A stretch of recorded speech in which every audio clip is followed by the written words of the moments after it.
ಹೇಳಿ ಬೇಕದು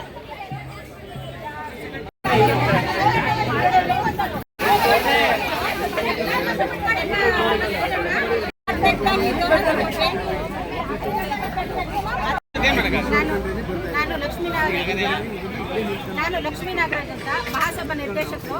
ನಾವು ಮಹಿಳಾ ಘಟಕದಿಂದ ನಾವು ಬಸವ ಜಯಂತಿ ಕಾರ್ಯಕ್ರಮನ ಮಾಡ್ತಾ ಇದ್ವಿ. ನಾವು ಮೊದಲು ಬ್ಯಾನರ್ ಕಟ್ಸಿದ್ವಿ, ನಾವು ಮಹಿಳೆಯರೆಲ್ಲ ಸೇರಿ. ಆ ಬ್ಯಾನರ್ನ ತೆಗೆದುಬಿಟ್ಟು ಬೇರೆ ಬ್ಯಾನರ್ ಹಾಕಿದ್ದಾರೆ. ಇದು ಸಮಾಜದಲ್ಲಿ ಒಗ್ಗಟ್ಟನ್ನು ಮುರಿಯುವಂತ ಕೆಲಸ ಮಾಡಿದ್ದಾರೆ. ಇದು ಎಷ್ಟು ಸರಿ ಅಂತ ನಾವು ಮಾಡ್ತಾ ಇದ್ದೀವಿ. ಇದು ಒಳ್ಳೆ ಬೆಳವಣಿಗೆ ಅಲ್ಲ. ಸಮಾಜ ಕಟ್ಟಬೇಕೇ ಹೊರತು ಸಮಾಜನ ಕೆಡುವಂತ ಕೆಲಸನ ಯಾರು ಮಾಡಬಾರ್ದು. ನಾವು ಕಲಿಸ್ತಾ ಇದ್ದೀವಿ, ಯಾರು ಅಂತ ನಮಗೆ ಗೊತ್ತಿಲ್ಲ. ಸರ್, ಈಗ ನೋಡಿ